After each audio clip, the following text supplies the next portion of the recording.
Voilà, bienvenue dans cette nouvelle émission, l'émission du mercredi soir où on parle d'économie, mais l'économie au sens large du terme, vous savez, un petit peu à ma façon. On est dans mon bureau, on est dans mon salon d'ailleurs, on est tranquille et on essaie de décrypter un petit peu des choses qu'on ne voit pas forcément tous les jours.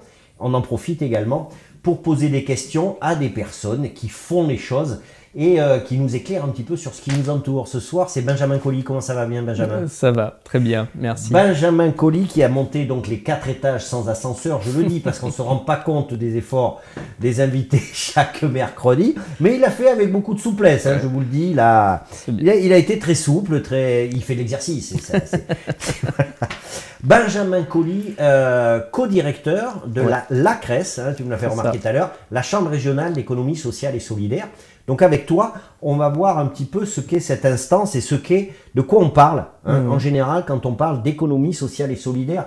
Alors j'ai déjà eu l'occasion de traiter ce sujet-là à de nombreuses reprises et chaque fois je ne peux pas m'empêcher, je le ferai aussi avec Benjamin, de voir si on peut utiliser dans la même phrase économie sociale et solidaire, à voir à quelle réalité ça renvoie. Je vous rappelle que cette émission, je me plais à le rappeler, elle est sponsorisée par la Chambre de commerce de la Haute-Ville, la Chambre de commerce et d'industrie de la Creuse. Et c'est simple parce que c'est grâce à eux qu'on peut avoir des micros qui marchent et puis ça encourage toujours le travail. Hein, c'est toujours sympa d'avoir des partenaires. Je vois qu'il y a déjà du monde. Faites-vous connaître, dites qui vous êtes, faites-nous un petit coup. Et puis surtout, vous savez, j'ai une grande hantise, c'est le son. Donc, dites-moi si vous entendez bien. Alors, c'est pas tellement moi, mais c'est ce que Benjamin a à dire, parce que moi, c'est pas très très intéressant. Une dernière petite consigne, vous la connaissez, on a le droit de ne pas être d'accord avec moi ou avec l'invité, mais c'est pas parce qu'on est sur Internet qu'on n'a plus de manière, de bonne manière de vivre. Donc, on dit ce sur quoi on n'est pas d'accord, mais on reste poli et on est tranquille. Sinon, bien évidemment, je coupe. Vous savez comment je suis, j'ai du mauvais caractère. Bon, Benjamin, j'ai fait une longue introduction. Merci une fois de plus d'être venu jusqu'à nous. Benjamin, dans cette émission, on aime bien savoir qui est la personne que l'on reçoit. Donc toi, d'où arrives-tu? Alors moi, je suis originaire à la base de Dordogne. Ah ben, voilà. D'où Moi, je suis né à Périgueux, j'ai grandi du côté de Montignac. Très bien. Donc voilà. Et puis après, j'ai fait mes classes à l'université à Bordeaux et puis à Limoges. Et c'est à Limoges, en master d'économie, que j'ai découvert l'économie sociale et solidaire. Comment tu l'as découvert? Eh bien, par le biais de la finance solidaire, en fait. Puisque moi, j'ai fait un master qui est à la fac de Sciences Éco ici, qui est un master banque et finance, risque marché, ça peut être changé, voilà. Et du coup, j'ai découvert là tout le volet finance solidaire.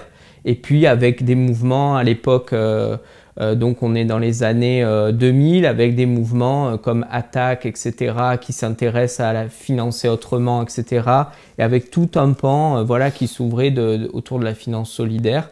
Et donc je découvre l'économie sociale et solidaire. Je fais un master après à Évry autour du développement social urbain, donc les quartiers sensibles. Et puis c'est un master en alternance. Très bonne chose. Ouais. Et je fais mon alternance à la CRES déjà à l'époque. D'accord. Et après, je suis resté à la Chambre d'économie sociale et solidaire. Allez, Walter.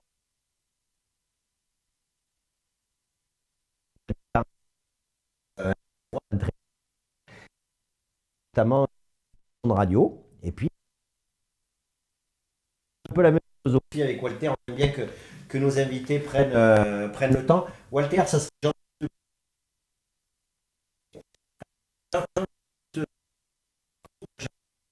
Je me dis, c'est assez curieux de faire un master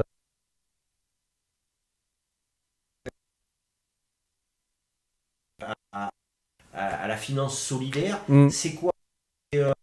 C'est la curiosité d'autre chose ou c'est une posture un peu révolutionnaire ou à part Non, moi j'ai été très bercé par l'économique et le social au lycée en fait. Et la découverte en fait de ça et de l'économie comme un moyen finalement, l'économie comme un moyen de faire. Et j'ai jamais vu ça comme en fait l'économie qu'on nous vend aujourd'hui, qui est l'économie financiarisée, dont on parle souvent, on parle BFM Business par exemple. Ouais. C'est une toute petite partie en fait de l'économie. Et vraiment l'économie comme un moyen et de se dire, c'est l'organisation en fait qui m'intéresse. L'économie avant tout, et c'est le mot même, c'est l'échange de biens et de services.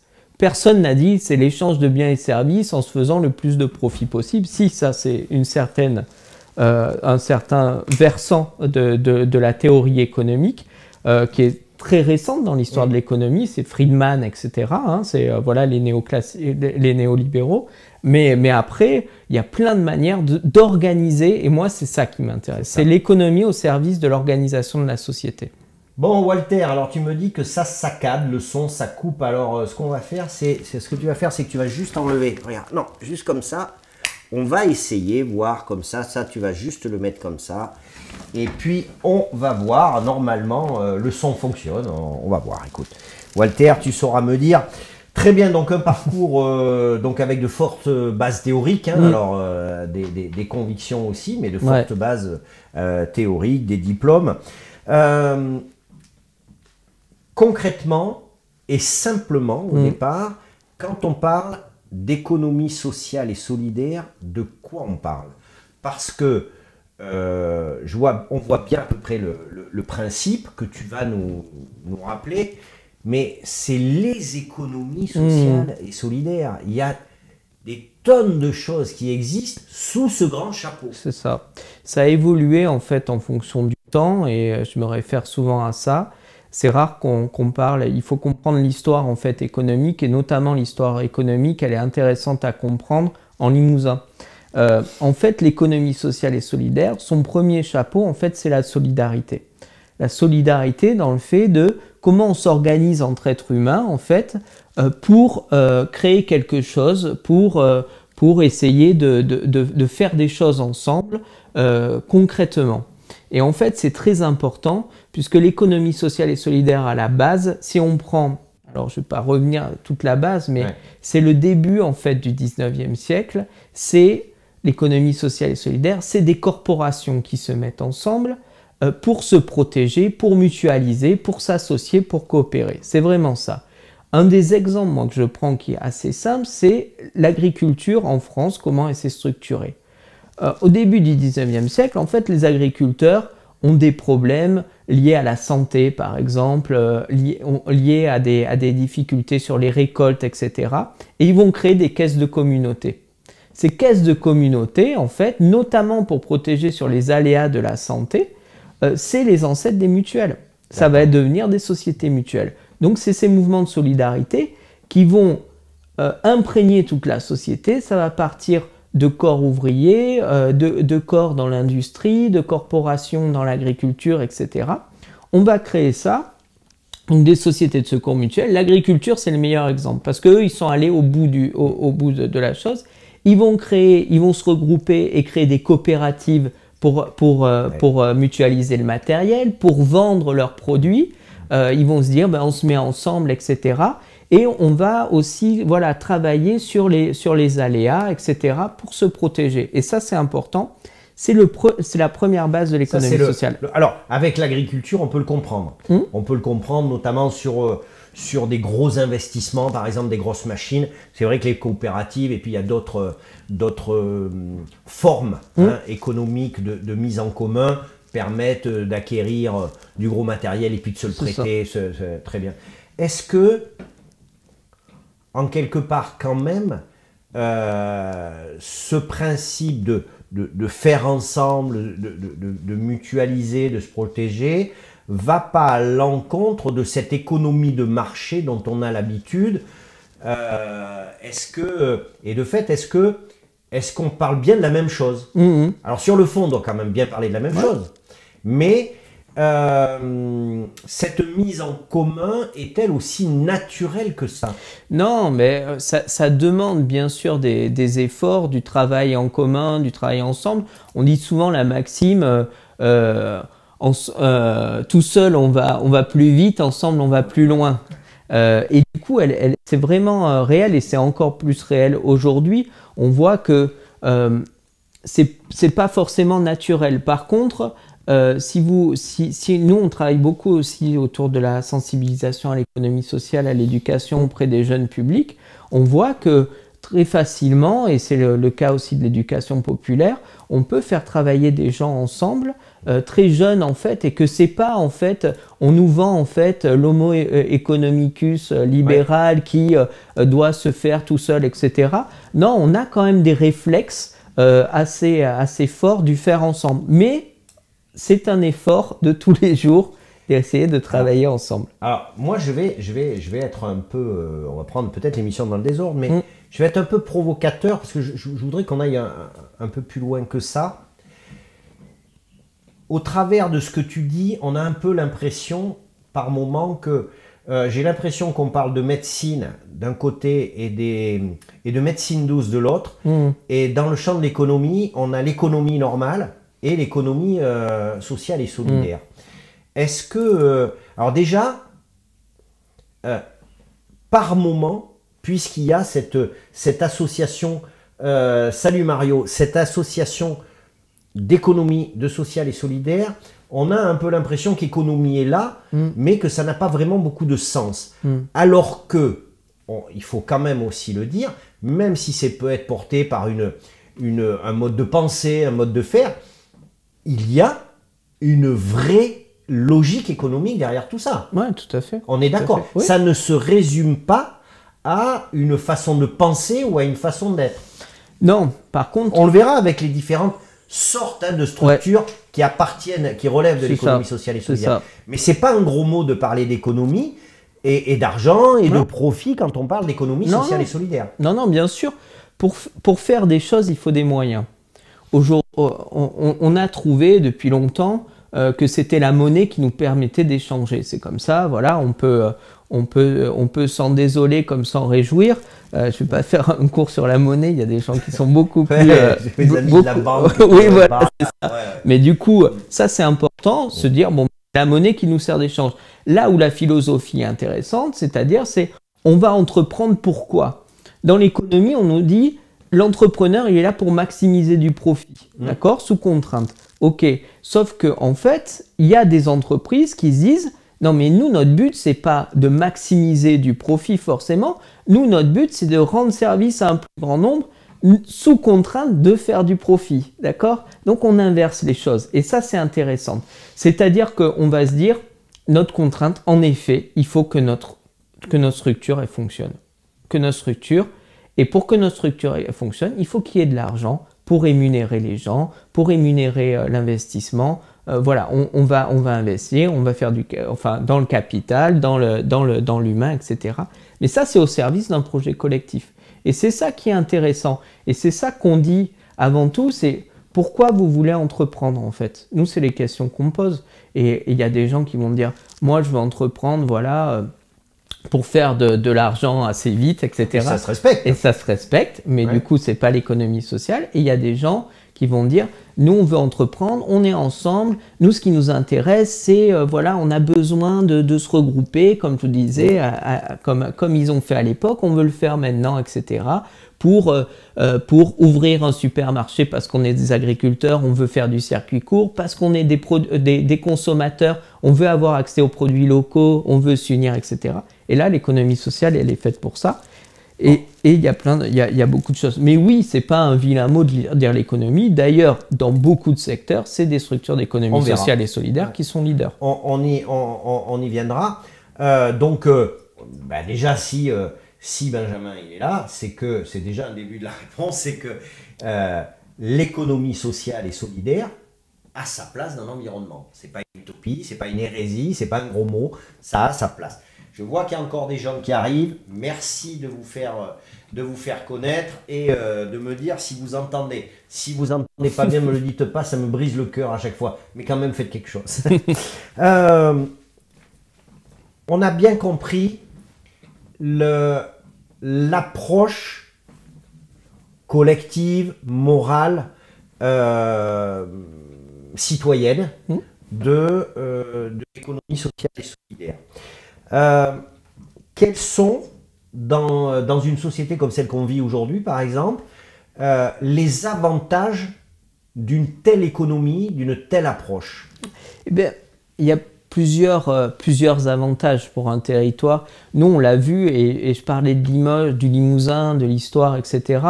Vous voyez, par exemple, souvent, je cite l'Union à Limoges. L'Union, le théâtre de l'Union. Voilà, voilà, théâtre de l'Union, mais qui avant était l'Union de Limoges, qui était une coopérative de consommateurs.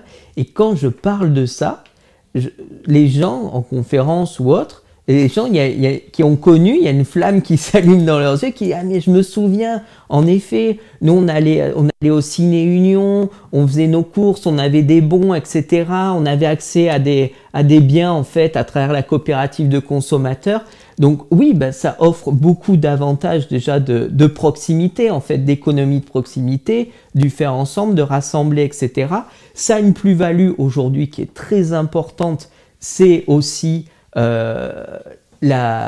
l'ancrage territorial en fait. Elles sont pas délocalisables. Eh bien non, c'est pas délocalisable parce que le modèle économique même le permet pas. Aujourd'hui, de toute façon, ça va à l'encontre. Ça va au départ. Exactement. Si on crée sur un lieu ou dans un environnement, c'est qu'on veut développer cet environnement, on veut participer au développement de cet environnement. Exactement. Aujourd'hui, vous ne pouvez pas racheter une entreprise de l'économie sociale et dire je vais racheter 51% des parts. Elle m'appartient avec une OPA ou autre et je vais pouvoir la délocaliser. Ça n'a pas de sens déjà sur le fait, mais en plus, ce n'est pas possible puisqu'on est sur un principe, une personne égale une voix et pas 1 euro égale tant de voix. Quoi. Donc, c'est ça qui est important à saisir. Donc, c'est important. Ça sert les territoires parce qu'on est au service de la population.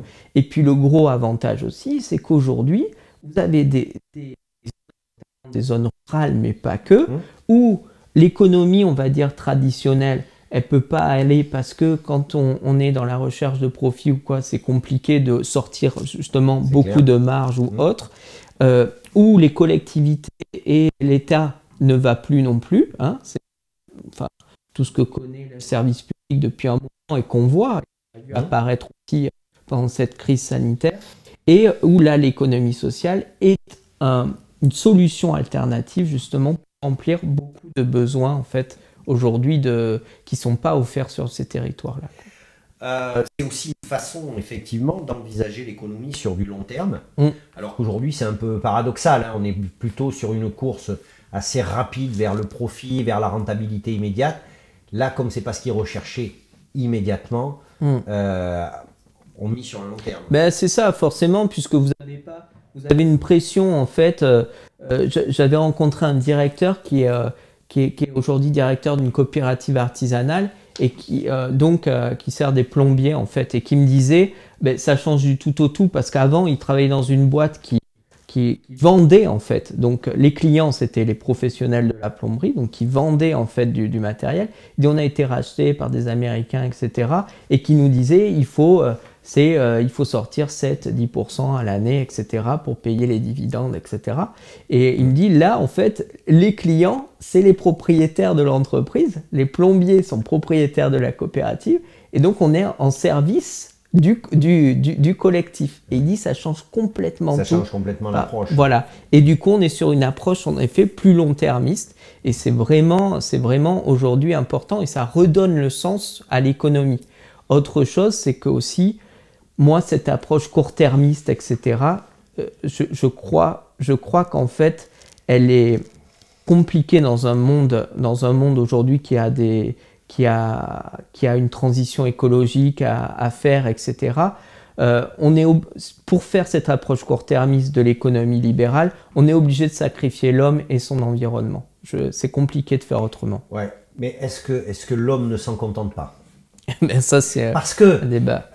Alors moi je suis pas philosophe, j'ai aucune référence historique ou quoi, mais la logique, on en arrive au point où on devait parler de est-ce que l'ESS c'est nouveau?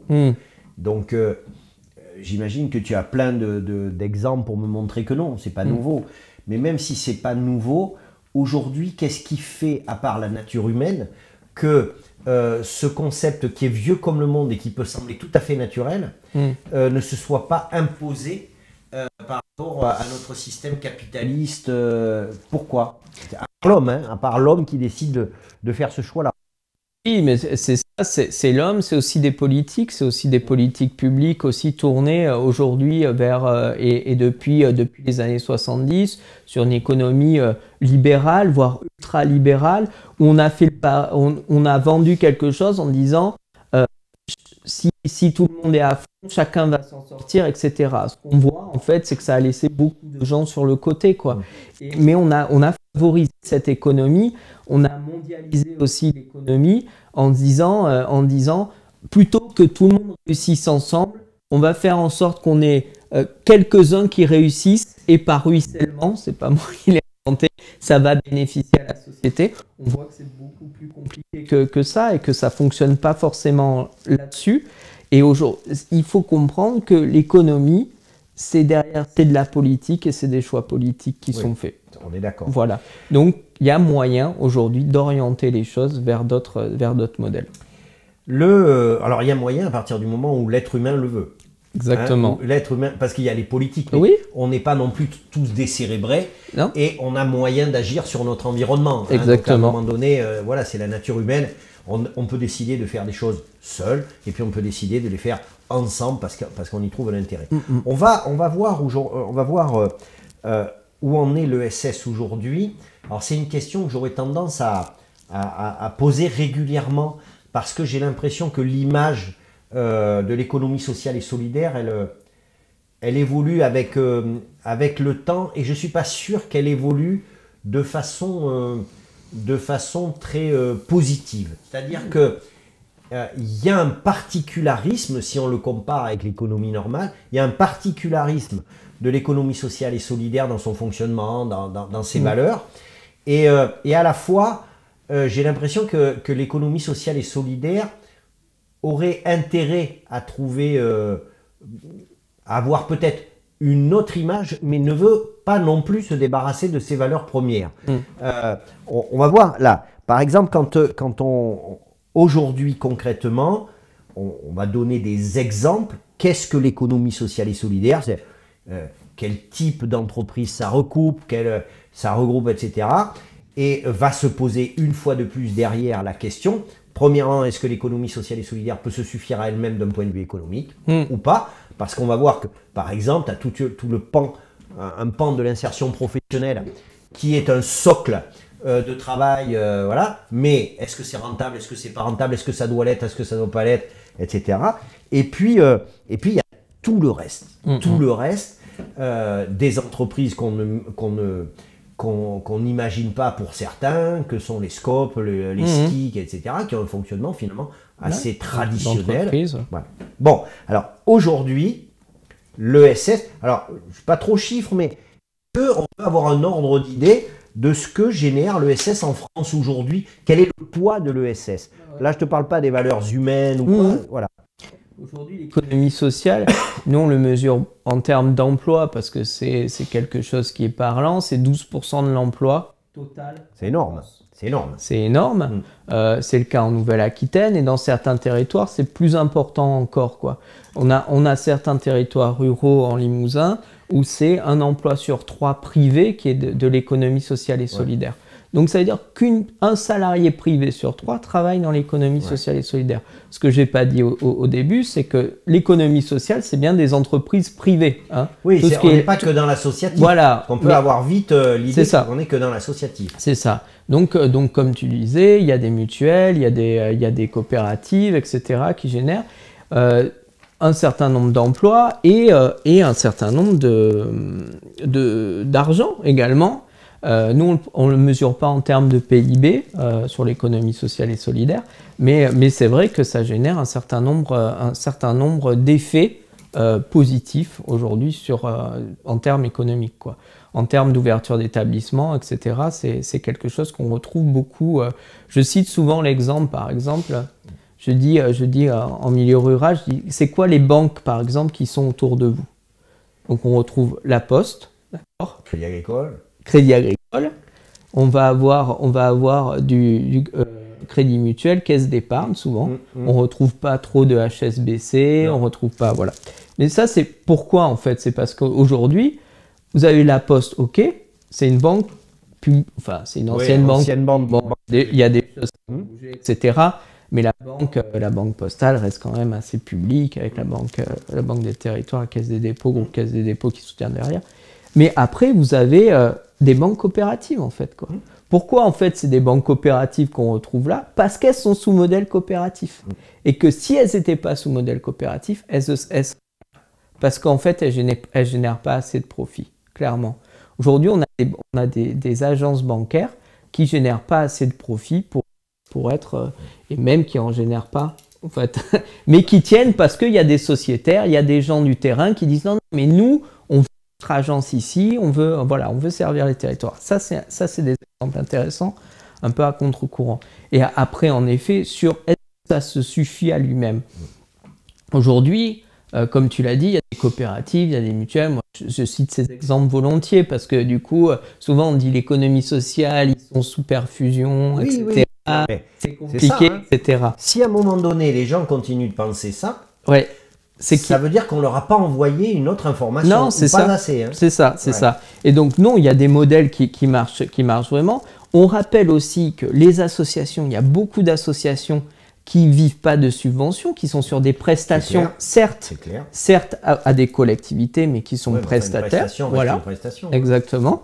Et donc, qui sont pour ça dans l'économie marchande. Parce que souvent, on dit, bah ouais, mais le monde associatif, c'est des gens qui vivent des subventions, etc. Déjà, c'est de plus en plus difficile. Il y a de moins en moins. C'est ça. Après, nous, on fait un jeu. Si on regarde, en fait, si on veut vraiment regarder où vont les subventions publiques, je dirais, il n'y a pas grand monde, en fait, aujourd'hui qui échappe, y compris le secteur traditionnel, en fait. Vous voyez, le CICE, par exemple, ça n'a pas été inventé pour les associations, quoi, on est d'accord.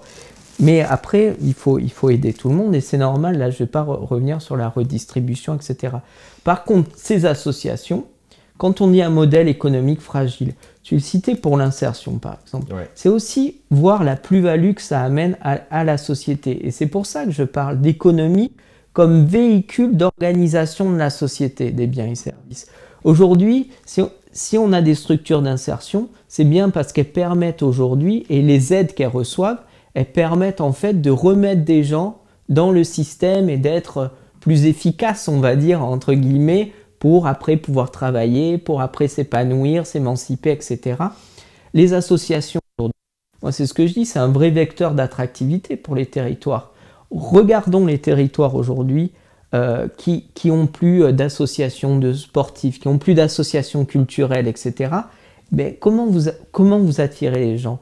Aujourd'hui, les gens, ils cherchent un travail, ça c'est sûr, c'est la première base, mais ils vont chercher des services à côté, donc des écoles, ils vont chercher des crèches, souvent les crèches maintenant sont sous forme associative ou mutualiste, la mutualité a des crèches, etc. Ils vont chercher un club de sport, ils vont chercher de quoi s'amuser, de quoi se divertir, de quoi s'émanciper. Ne pas oublier que l'homme, puisque tu parlais de l'être humain, il a des besoins qui sont autres que simplement travailler, faire de l'argent, consommer. Il a plein d'autres besoins qui sont de réfléchir, de faire ensemble, de s'épanouir. Et ça, c'est important. Et c'est grâce aussi à ces structures. Donc, ce que je veux dire, c'est que quand une collectivité soutient les associations avec des subventions, elle soutient aussi un service rendu à la population. Et ça, c'est très important de le comprendre. Bien, allez, on en sait un peu plus. N'hésitez pas, je vois qu'il y a du monde, j'espère que vous entendez. Ah oui, voilà, alors Candice qui nous dit, oui, les coûts évités. Aussi, c'est une autre façon de voir, exactement, de mesurer. Donc si Candice dit ça, ça veut dire qu'elle entend. C'est déjà une bonne nouvelle. Merci Candice. Tu connais Candice peut-être, non? Non. Qui êtes-vous Candice? Ça serait bien de nous dire qui vous êtes. Alors je voudrais qu'on aille un peu plus dans le concret, au cas où il y a des gens qui ne connaissent pas bien, et qu'on soit plus dans le descriptif. Je parlais, alors, de temps en temps, c'est vrai qu'on peut avoir cette idée de l'économie sociale et solidaire un peu vieillotte, c'est-à-dire on a toujours un train de retard, ou voilà. Néanmoins, il existe de nouvelles choses. Ça continue d'avancer parce que tout simplement, c'est aussi des formes d'économie assez agiles.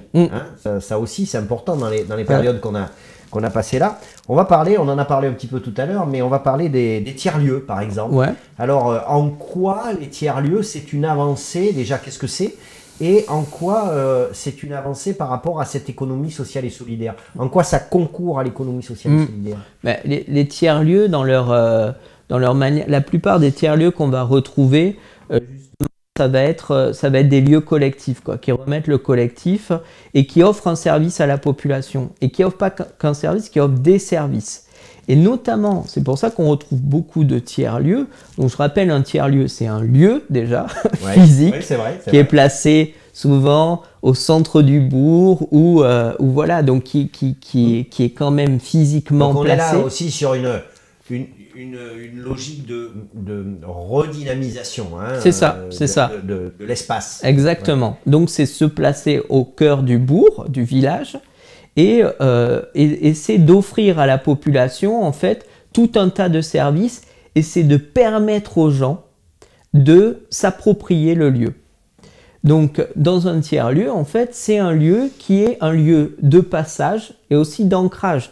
C'est-à-dire qu'on va dire, ben, par exemple vous, je sais que toi t'es pas mal tu bouges pas mal, t'as pas mal la bougeotte, c'est de se dire ben tiens je cherche un lieu pour me poser, pour faire une réunion, pourquoi pas, tiens, l'écho dans mon salon, je peux pas le faire chez moi. Je peux le faire. Voilà, est-ce que je peux le faire hors les murs en fait? Ben tiens, j'ai un lieu pour m'accueillir, pour m'offrir un espace. Et ben tiens, qui va faire? Et autour de tout ça va se mêler des services. Ah ben tiens, on pourrait faire de la restauration. Ah ben tiens, on pourrait faire un bar. Ah mais pourquoi on n'organiserait pas des concerts? Parce qu'on a des gens qui passent, etc.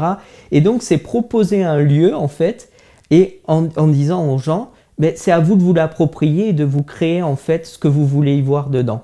Et ça, c'est libérer les énergies, c'est hyper intéressant. Le rôle central du tiers-lieu, moi j'aime bien tout ce langage aussi sémantique qu'ils ont créé, c'est le concierge. Ils appellent ça un concierge. Oui. Donc le concierge, c'est ce qu'on retrouvait dans les immeubles qu'on n'a plus. On réinvente, on réinvente des choses. Oui, mais parce que notamment le service, bien souvent. Mais c'est ça. Mais parce que les besoins des gens n'ont pas beaucoup évolué, mine de rien.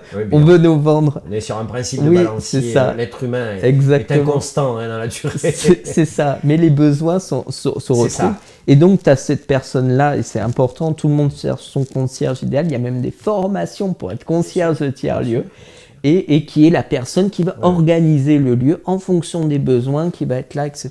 quoi. Alors, Candice Bigoudi, bien sûr, elle prend un pseudo. Candice, c'est Candice Valérie. Tu la connais, non? C'est Candice Valérie Dinaé. D'accord, oui. Voilà, on a eu Brigitte dans l'émission. Et Candice, je la salue. Faut pas hésiter à poser des questions. Donc, les tiers-lieux, j'ai bien compris. Et j'entends bien une fois de plus ce que tu y trouves de sympa et d'utile. Moi, je vais me faire le gars qui suis plutôt capitaliste ou quoi que ce soit. Ces tiers-lieux, on commence à les voir fleurir un peu partout. Quelle réalité économique? Est-ce que ces tiers-lieux ont une obligation d'autofinancement total ou à moyen terme voilà? Est-ce que c'est souhaitable ou est-ce que c'est pas souhaitable? Est-ce que c'est un investissement dans ce que tu décris, à savoir la vie sur le territoire, l'entraide, etc. Ou est-ce que ça sort du cadre économique au sens rentabilité ou au moins s'autofinancer? Ouais, si on ne connaît pas les modèles. Oui, on en parlait en off. Je disais, il y a une structure qui s'appelle la coopérative des tiers-lieux, qui est une coopérative qui réunit beaucoup de tiers-lieux en Nouvelle-Aquitaine. Et ils ont publié un panorama des tiers-lieux, vraiment un super outil en fait, qui référence en fait les tiers-lieux et leur modèle économique, ce dont tu parles.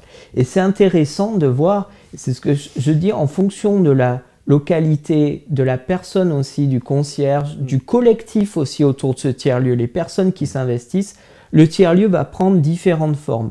Et aujourd'hui, l'idée, c'est pas de se dire un tiers-lieu, c'est 100% financé, etc. Il y a des tiers-lieux qui sont en coopérative, donc en modèle d'entreprise, et qui vont offrir, comme je te disais, des services de restauration, des services de formation aussi. Il y a des tiers-lieux de formation, voilà.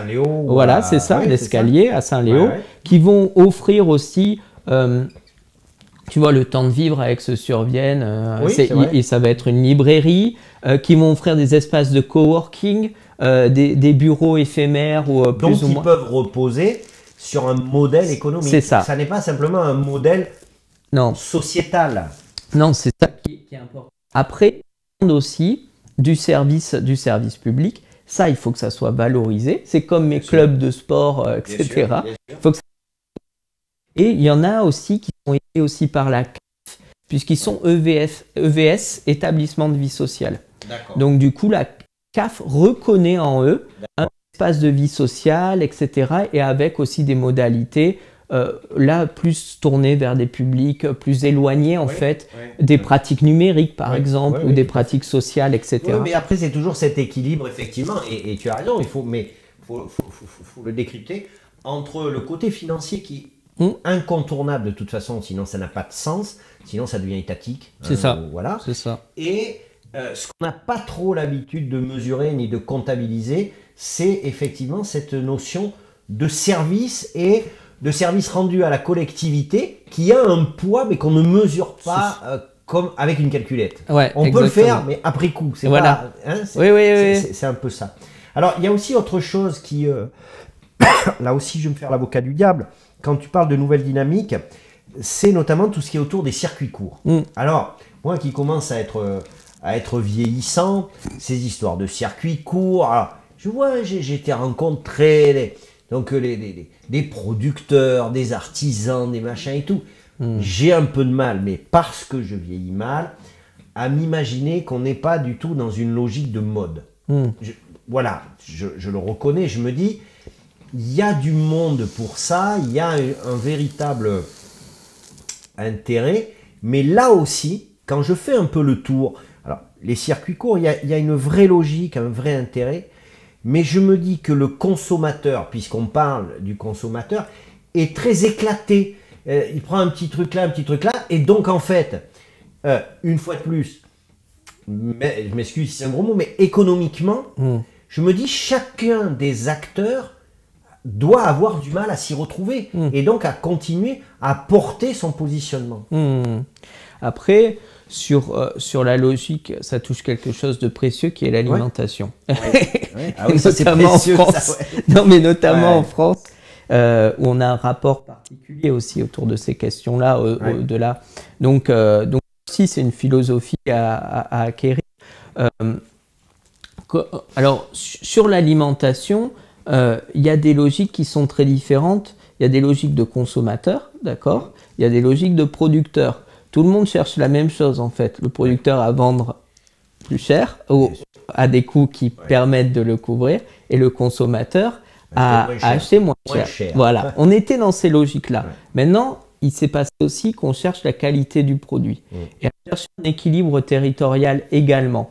En fait, on s'aperçoit que ben oui, si tout est déstructuré, c'est-à-dire que si aujourd'hui on fait des produits ici qui seront vendus à l'autre bout de la planète, que des consommateurs vont acheter des produits qui sont à l'autre bout de la planète, ça n'a plus beaucoup de sens. Ça n'avait pas de sens en termes écologiques. Maintenant, avec le prix de l'énergie, ça va avoir moins de sens au niveau économique. Beaucoup moins. Donc ça, c'est important de le savoir. Donc, la rationalité économique que tu cherches, elle va se faire jour directement. Et donc, ce qui est intéressant, c'est de s'appuyer sur toutes les logiques qui existent, du panier AMAP où on s'organise pour acheter des produits collectivement et on soutient un agriculteur, à des choses comme Saveurs Fermières, par exemple, ou La Petite Ferme, etc., où c'est des producteurs qui vont vendre leurs produits. Ce qui est certain, c'est qu'aujourd'hui, il faut voir aussi à qui on s'adresse et dans quel cadre aussi, et les évolutions de consommation. Aujourd'hui, on voit que les supermarchés, par exemple, les hypermarchés qu'on croyait indéboulonnables. Il y a 10 ans, on aurait dit, mais les supermarchés, il faut arrêter. Personne n'aurait dit ça. Tout le monde disait, c'est aujourd'hui, même les grands groupes de supermarchés sont en train de réouvrir des commerces locaux. Ah oui, c'est ça. Ben oui, on le voit tous autour de nous, en ville, Donc, c'est ces logiques-là qu'il faut appréhender. Et plutôt que d'avoir une base en se disant tiens, ces modèles se marchent un peu dessus, il y a de l'hésitation. Il faut voir ça aussi comme de l'expérimentation et de se dire, tous ces modèles vont concourir en fait à une anticipation et on sera bien content de les avoir sous la main quand les choses vont virer autrement, quoi. Alors, c'est intéressant parce que, et je pense que ça fait partie de ta fonction, même si tu l'exerces sur tes valeurs humaines, déjà, parce que tu as énormément foi en l'être humain. Oui. Moi, un peu moins, c'est-à-dire que j'ai foi en l'être humain, mais je suis aussi conscient de ces valses hésitations. Et tu vois, par exemple, c'est vrai que tu as raison, il y a une sorte de modèle vertueux dans ce que tu dis, et l'idéal serait qu'on puisse se retourner sur ce modèle vertueux pour capitaliser dessus et avancer. Et moi, je suis assez d'accord. Simplement, demain, on entend toujours, par exemple, qu'il faut rémunérer les agriculteurs au juste prix de ce qu'ils font. Oui, oui. Sauf que la réalité, c'est que dans la masse, les gens font pas ça. Oui. Le consommateur est d'abord égoïste, Oui. il est auto-centré sur lui parce que c'est son portefeuille, etc. Oui. Et on a du mal à imaginer, si tu veux, que parce qu'on va donner le bon prix, il y en aura toujours pour le faire, que l'agriculteur va s'en sortir et qu'on arrivera à rentrer dans quelque chose. Donc c'est un chemin qui est long. Ouais, et on est toujours un peu sujet à... Mais ça, c'est des réflexes qu'on a appris du moindre prix. Tu vois, ce qui a vraiment cartonné, à un moment, Internet, ce qui a vraiment propulsé, c'était les comparateurs de prix. Ouais. Tu te souviens, il y a des comparateurs de prix sur tout. Surtout, on comparait toujours tout, en se disant la seule variable intéressante, c'est le prix. Mais maintenant, peut-être que les choses changent aussi un peu, parce que il faut avoir conscience aussi, tu vois, finalement, tout ce qu'on a dit sur l'écologie, etc., qui aujourd'hui est encore plus tenace sur la relocalisation de l'économie, l'importance de relocaliser l'économie, etc. Ça n'avait peut-être pas de poids et de mots il y a encore 2-3 ans. Et maintenant, avec la crise sanitaire, la crise écologique qui s'annonce là vraiment importante, et pour l'instant, c'est les prémices, et ben, encore une fois, c'est des choses qu'on va... qui doivent nous mettre en alerte.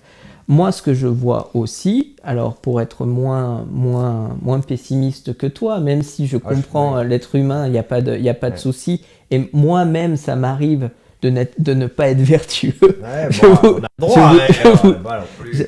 t'avoue, non, ce qu'il faut, c'est que le service fonctionne. D'accord ? Aujourd'hui, ce qui reste encore, pourquoi les gens consomment sur Amazon, par exemple ? Parce que c'est simple, c'est rapide. Ça, c'est sûr. Et ça, on ne peut pas leur enlever ça. Non. Donc, c'est comment on rend en fait des services qui fonctionnent, qui aujourd'hui vont rendre vraiment service aux gens. C'est-à-dire, je dois acheter mon produit, je ne me pose pas 1000 questions, etc. Maintenant, ce que les gens ont peur, on dit, autour du bio, par exemple, ah ben oui, mais c'est l'arnaque, en fait, c'est pas vraiment bio, on a allégé, etc., les choses. Et on se dit toujours, mais il y a quelqu'un qui va se faire de l'argent sur mon acte d'achat et je veux toujours sortir. Il y a un loup. Voilà, je veux toujours sortir comme j'ai fait la bonne affaire. Mais en fait, des fois, faire la bonne affaire, c'est se contraindre. Donc, moi, mon argument va plus loin que le SS. C'est se tourner vers les agriculteurs du coin. Aujourd'hui, les marchés ne désemplissent pas. Tu vois, c'est vrai. Tu vois des marchés comme ici à Panazol qui marchent super bien et tout. Il y a encore des gens, il y a des jeunes et tout qui viennent, etc. Les artisans aussi, tu vois, même il y a des artisans qui commencent à recréer des choses, on se tourne. Après, je crois, ça vaut ce que ça vaut.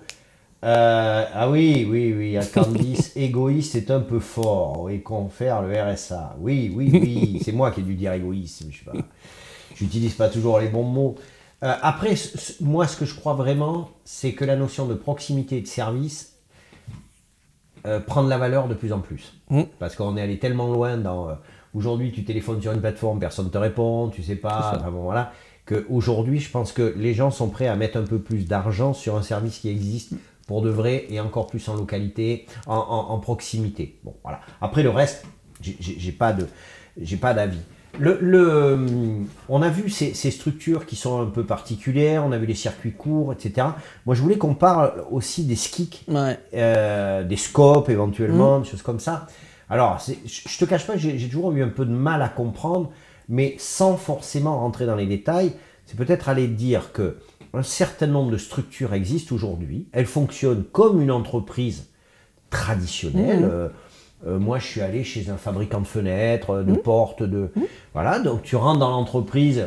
Faut pas croire, il n'y a pas que des gars avec des cheveux longs, des gars qui... Non, c'est pas du tout la foire au Bitnik, hein, du tout. C'est voilà, avec des techniciens, des ingénieurs, etc.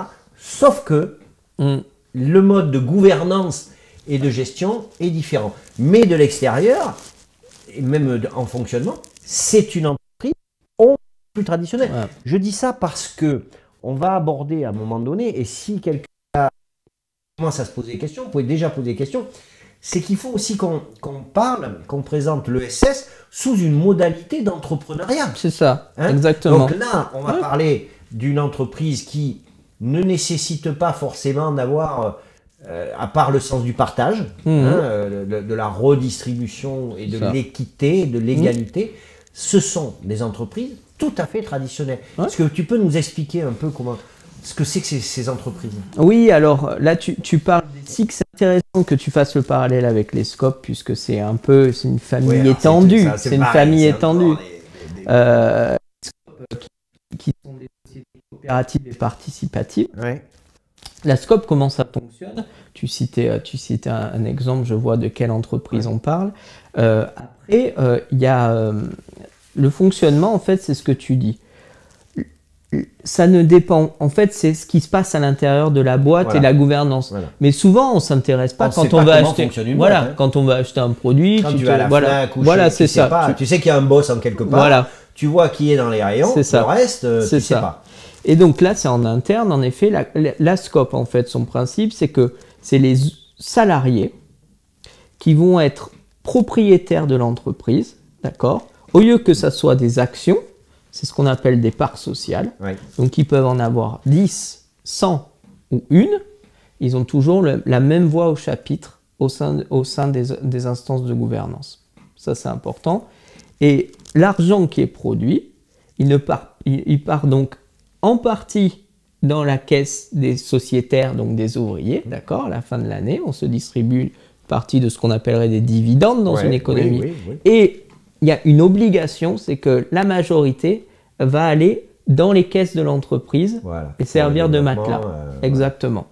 Mais ce qui est intéressant là-dedans, c'est que du coup, c'est le participatif, c'est-à-dire que on est là, on a des parts de l'entreprise et on peut participer aux décisions. Les décisions d'investissement, les décisions de rémunération, les décisions d'organisation du travail, comment on veut le travail, comment on recrute, etc. Et ça fait du coup le visage aussi de l'entreprise. Oui. Alors, sauf que tu oublies un truc, si je peux me permettre, c'est que quand tu le décris comme ça, on s'imagine qu'on arrive au boulot, on est 10 et tous les matins, on est alors on va à droite, on va à gauche, les fenêtres on les fait bleues, on les fait jaunes. Non, parce qu'il y a quelqu'un quand même qui commande. Qui commande. Non, mais oui, il y a quelqu'un qui dirige l'entreprise. Il y a un dirigeant. Et d'où vient ce dirigeant et comment il est arrivé en place? Parce que contrairement, effectivement, à d'autres modèles d'entreprise, tu disais très bien, quand il y a des bénéfices, ça ne revient pas forcément, ça ne vient pas dans sa poche à lui en tant qu'actionnaire, voilà. Mais lui, en fait, il a été mis en place par les actionnaires. Par les salariés. Par les salariés. Sociétaires. Par les sociétaires. Voilà, c'est ça qui est important aussi. Oui. Et donc, il a des comptes à rendre. Alors, c'est vraiment un mécanisme particulier qui pose la question des rapports sociaux au sein de l'entreprise. Exactement. Et souvent, quand on présente le modèle scope à des entreprises traditionnelles, ils disent « Ah ouais, non, mais moi, je pourrais pas parce que moi, j'ai les syndicats en face. » Donc, on est dans ce rapport de force et c'est vrai que c'est pas évident. Après, ça remet d'autres choses en question aussi sur le management, sur la manière de faire, comment participer. Après, il faut imaginer tout le temps quelque chose, c'est que si on arrive à travailler ensemble, c'est pas évident.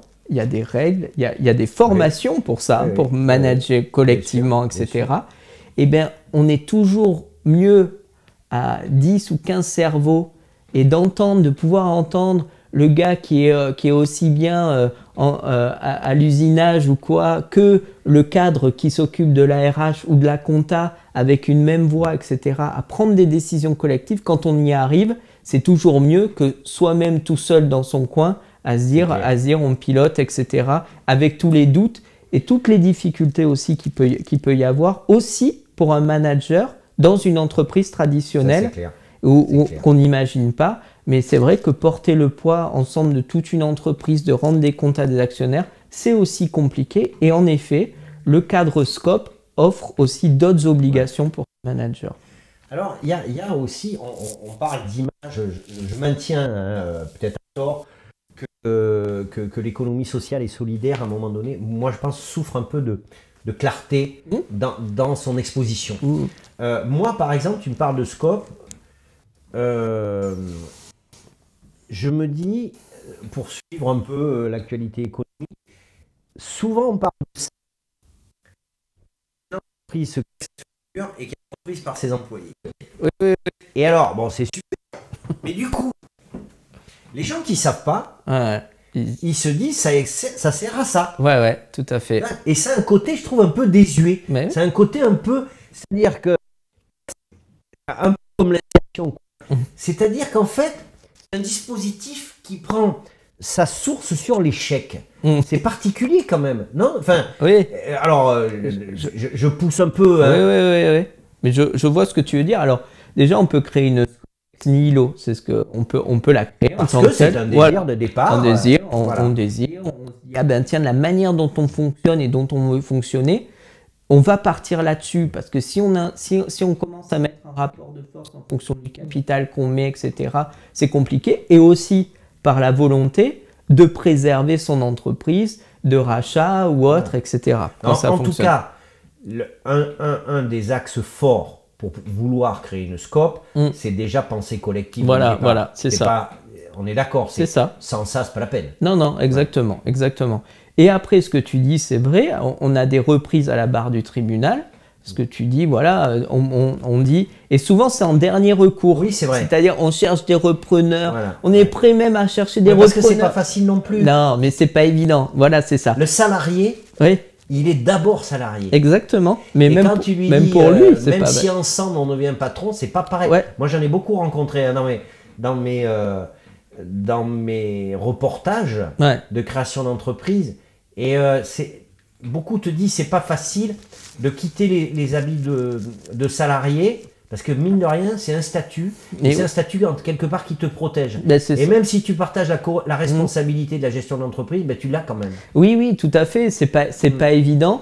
Et puis il y a des salariés qui se sentent pas, parce qu'ils se disent, alors c'est pas obligé quand on est salarié de Scope d'être forcément au capital, hein. On peut, voilà. Mais c'est vrai que c'est des choses qui se préparent aussi bien pour le dirigeant qui va céder son entreprise à ses salariés, que pour les salariés qui vont reprendre, quoi. Donc nous, c'est pour ça, ce qu'on dit avec l'Union régionale des Scopes, on aimerait bien travailler là-dessus, notamment sur, aujourd'hui, on a la liste des dirigeants qui vont partir à la retraite, qui vont céder leur entreprise, c'est de se dire, comment on pourrait anticiper ça, avec aussi les tiers de la structure, c'est-à-dire avec les experts comptables, avec les gens qui travaillent avec l'entreprise, et puis avec les entreprises elles-mêmes, en disant, écoutez, on ne vous oblige à rien, par contre, 5 ans avant le départ du chef d'entreprise, est-ce qu'on pourrait penser à ça?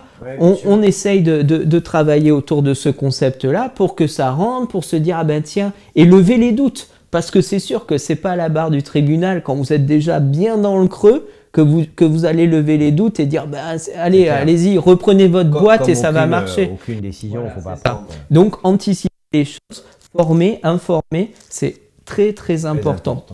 Alors Isabelle, je sais pas si tu la connais, Isabelle Madec. Bonsoir Isabelle, c'est gentil de poser une question.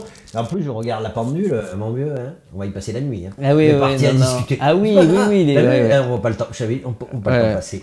Isabelle, alors je vais lire la question d'Isabelle. À mon avis, ça peut te faire rebondir. Elle dit, Isabelle, comment classer une entreprise dans la case ESS? Il y a beaucoup de choses dans cette question. Alors, Isabelle, il faudra peut-être préciser, est-ce que la question c'est comment créer une entreprise dans le champ de l'ESS, ou est-ce que la question c'est est-ce qu'on peut faire passer une entreprise traditionnelle dans le champ de l'ESS et comment? Voilà. Bon, toi, qu'est-ce que ça t'inspire, cette question? Oui, alors, il y a beaucoup de choses parce que il y a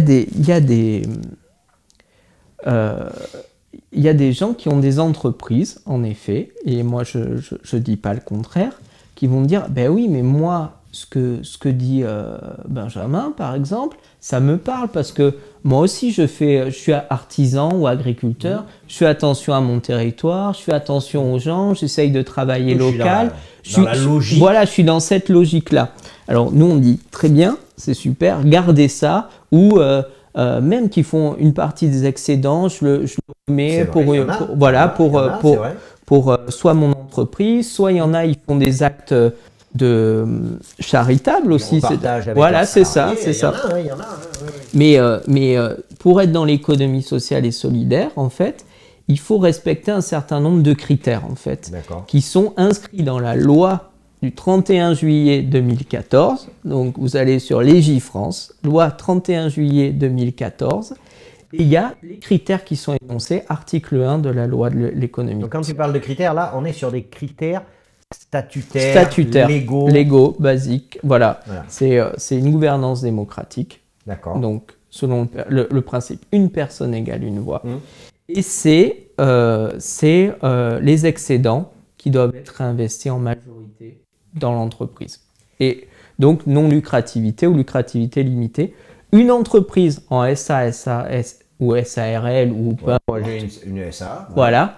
Tu pourrais, par contre, être une structure commerciale de l'ESS, nouveau statut créé par la loi. Voilà. Et du coup, de se dire, ben moi, dans mes statuts, en fait, la manière dont on parle là, mais nous, en fait, on fonctionne comme ça. Alors, on n'a pas un statut coopératif, donc un statut associatif, mais en fait, nos statuts s'adapteraient très bien à ça.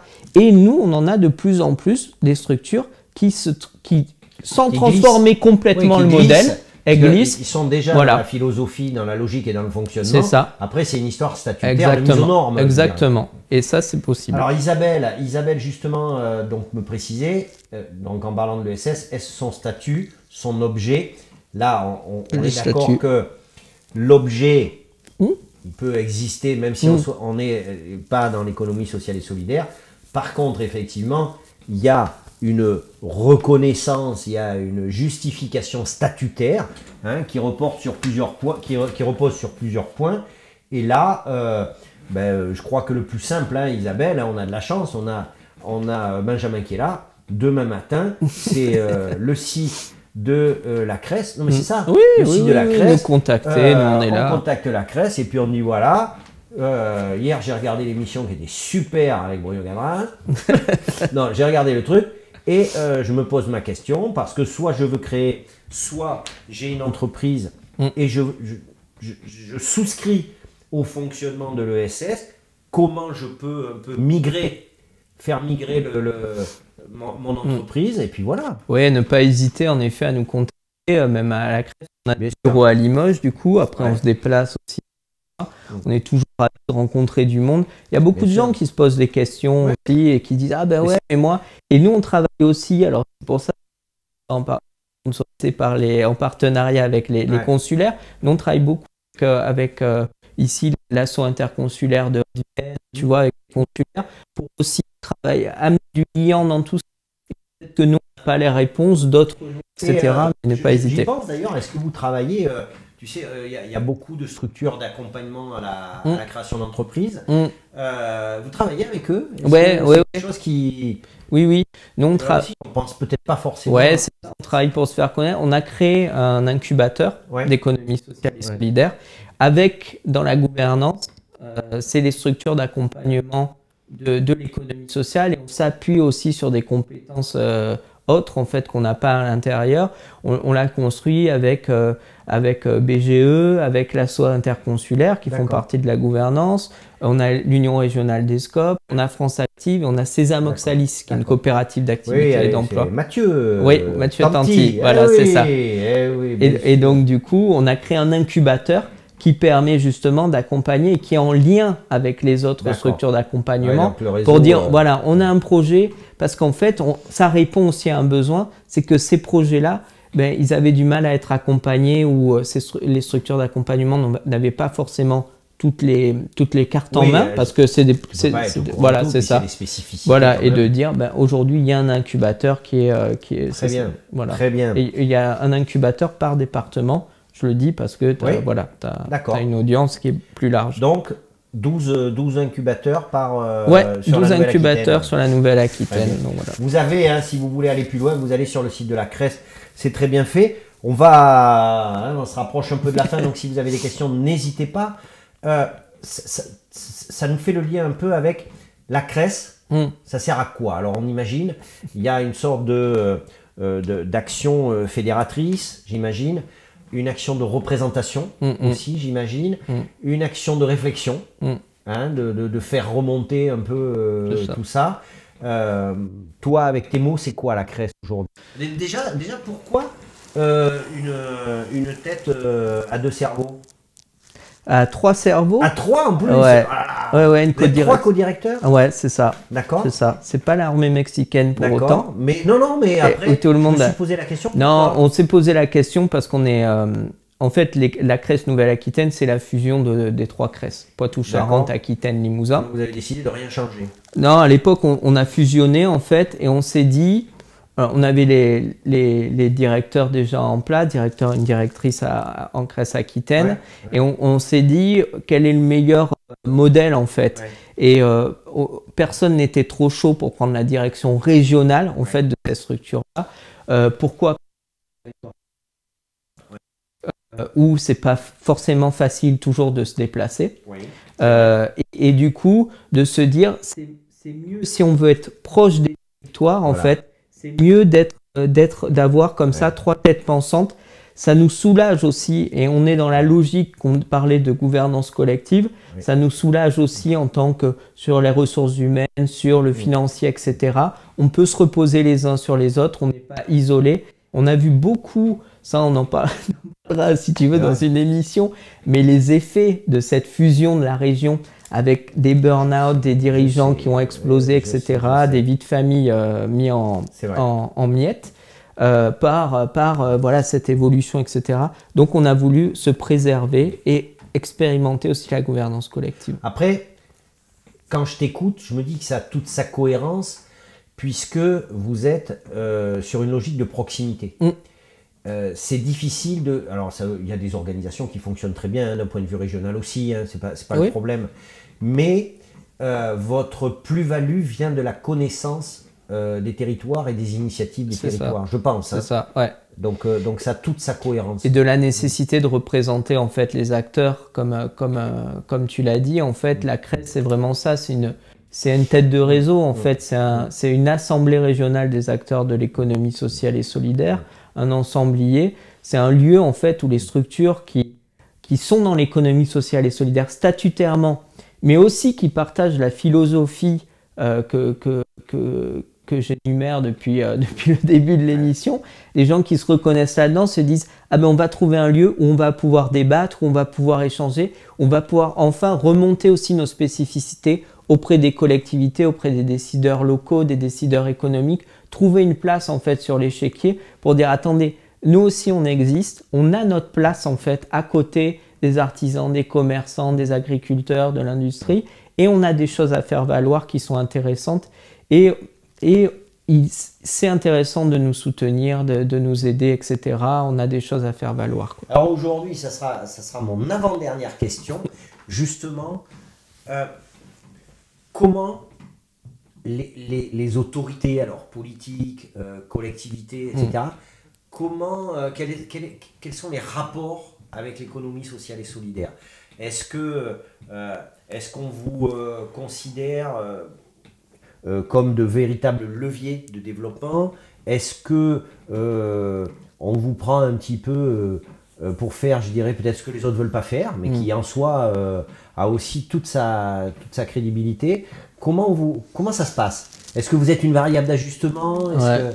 Alors, il y a le fait un peu historique qu'on peut rappeler, c'est cette loi quand même de l'économie sociale et solidaire, qui a permis de poser des jalons et une reconnaissance en fait de l'État, clairement. Ça ne veut pas dire, avant il y avait des secrétaires d'État, il y a eu des délégués interministériels, là on avait un ministre de l'économie sociale et solidaire, à l'époque c'était Benoît Hamon, et du coup qui a permis une reconnaissance en fait institutionnelle forte. Et d'ailleurs les CRES ont leur article dans la loi, donc ça c'est intéressant pour nous parce que ça fait une reconnaissance.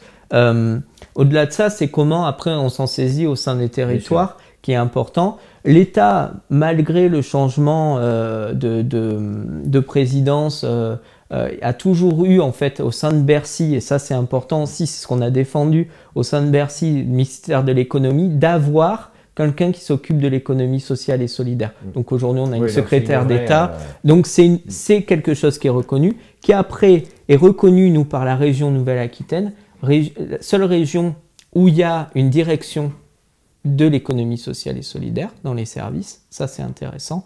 Donc là tu parles de la région, l'entité région voilà, Nouvelle-Aquitaine. Le conseil régional, qui a une entité, qui a une vice-présidence à l'économie sociale et solidaire. C'est dû aussi, tout ça, au travail qu'on peut faire, CRES, réseau, les acteurs, de dire on existe, on est là, on a des propositions pour servir le développement économique. Donc, quand tu dis, voilà, c'est pas simplement une variable d'ajustement, c'est une vraie force de proposition aussi qu'on offre l'économie sociale et solidaire pour dire, on va remplir aussi, on va aider le développement du territoire. Et après, c'est reconnu de manière variable, en fait, en fonction des territoires. On a des territoires qui s'en sont vraiment saisis, même des petites collectivités qui disent, nous, aujourd'hui, c'est hyper important, on a besoin de l'économie sociale et on aimerait que vous nous aidiez à développer l'économie sociale et solidaire. Quels outils on peut mettre en place? Et là, la CRES les accompagne, du diagnostic jusqu'à la mise en place d'un plan d'action. Et il y a des territoires pour qui c'est plus obscur. Je pense qu'il y a aussi des choses que toi, tu soulignais en disant « mais qu'est-ce que c'est exactement l'économie sociale? C'est une petite économie, la soutenir, c'est soutenir quelque chose qui ne fonctionne pas. » On a encore ces réflexes-là, mais de moins en moins, ça commence à rentrer dans les cerveaux des techniciens, des élus aussi, avec des renouvellements aussi d'élus, etc. Donc voilà, on a un paysage qui est vraiment différent. Nous, on commence à travailler là-dessus en Limousin. Il y a encore des collectivités qui nous manquent, comme clairement Limoges Métropole aujourd'hui ne travaille pas sur l'économie sociale et solidaire dans son plan de développement économique. Et il faut qu'on a encore une marge de manœuvre importante. Très bien. Au moins, c'est autant de projets à développer. C'est ça. Alors, Isabelle nous dit merci, je vais aller sur le site. Donc, demain, s'il y a quelqu'un qui vient sur le site, il faudra savoir que c'est grâce à l'émission. Voilà, très bien. Je tiens quand même... Je le dis. Oui, bien sûr. Alors, voilà, on est arrivé au bout, on a vu plein de choses. Enfin, vous, je sais pas, moi, j'ai trouvé ça très, très intéressant. Parce que là, on est vraiment à mi-chemin entre le sociétal, l'être humain, l'économie. C'est vraiment passionnant et je te remercie. Alors moi, je me pose une question, je ne sais jamais quelle va être la dernière question quand on commence.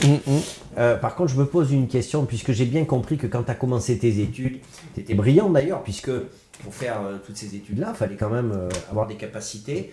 Tu as décidé à un moment donné de donner un sens à ta formation pour pouvoir t'engager pleinement dans quelque chose auquel tu crois et auquel tu croyais. Maintenant, si demain ça s'arrête, si tu ne fais plus, la co-directeur de la CRES, qu'est-ce que tu fais? Voilà, demain tu oublies, c'est fini, on ne te veut plus, qu'est-ce que tu fais?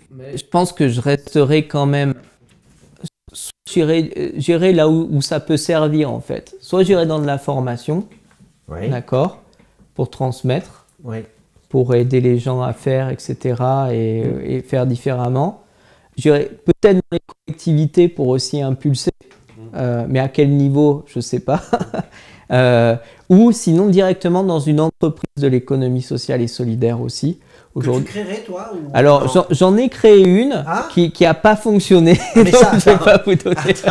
Alors je vais te dire, si on fait le compte des entreprises qui n'ont pas fonctionné qu'on a créées, Mais même loupé, c'est déjà créé. Oui, j'avais créé un chantier d'insertion qui s'appelait Pain pour l'emploi, qui récoltait en fait du pain non vendu, des non vendus alimentaires pour le transformer en alimentation animale en fait.